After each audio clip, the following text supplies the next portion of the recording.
और वीरता के दम पर बहुत सारे राज्यों में अपना अधिकार जमा लिया था। अकबर की मृत्यु 29 अक्टूबर 1605 ईस्वी में हुई थी।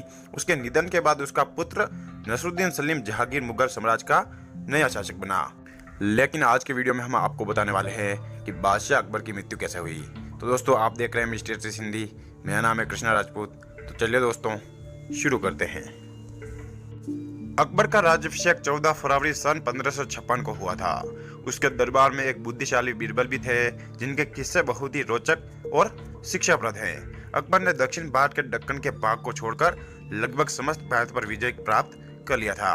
1594 ईस्वी में कंधार मुगल साम्राज्य का हिस्सा बना दिया गया, जबकि कश्मीर 1587 में मुगल सेना द्वारा जीता गया था। 1585 ईस्वी में उसके सबसे करीबी सहायक बीरबल की अफगान विद्रोह के दौरान मृत्यु हो गई।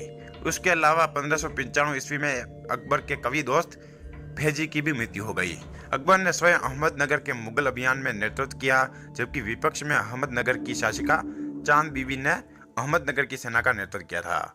जब वह दक्कन के अभियान में व्यस्त था, उसी समय उसके पुत्र जहांगीर ने उत्तर भारत में विद्रोह कर दिया और अकबर के सबसे प्रिय और नवरत्नों में से एक अबुल फजल की हत्या करवा दी। इस घटना के बाद अकबर को दिल को गहरा चोट पहुंचा और उसके बाद उसका स्वास्थ्य दिन ब दिन गिरता चला गया। राजा अकबर का अंत बहुत ही दुखद था।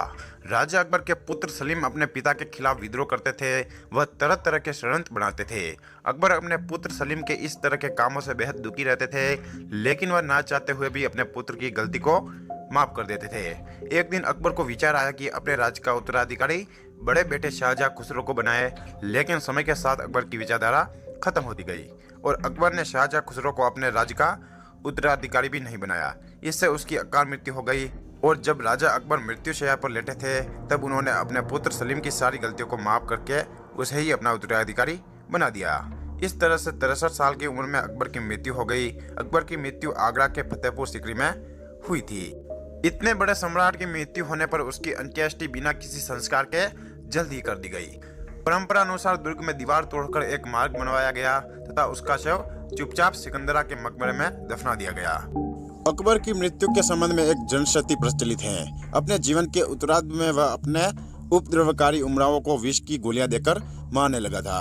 एक ही तरह की गोलियां उसके पास खाने की चीज के बहाने आती थी, पर कुछ में विष रहता था और कुछ में नहीं। इस भेद को अकबर ही जानता था और लोग नहीं जानते थे। जिसे मारना था उसे वह विष वाली गोली अपने हाथों से दे देता था और वैसी ही निर्विष गोली वह खुद उसके सामने खाता था।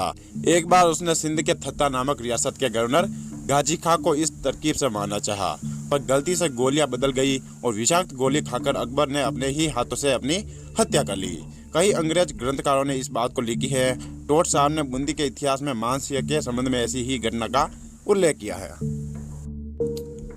तो दोस्तों, ये था वो मुख्य कारण जिसके कारण हुई थी अकबर की मौत। तो दोस्तों, उम्मीद करता हूँ आपको ये वीडियो पसंद आई होगी। अगर पसंद आई है तो लाइक और शेयर करना ना भूलें और वीडियो के नीचे जो रेड कलर का बटन है उसे दबाकर आप हमारे चैनल के साथ जुड़ सकते हैं, ताकि आगे से आने वाली ऐसी कोई भी वीडियो आप मिस ना कर पाएं।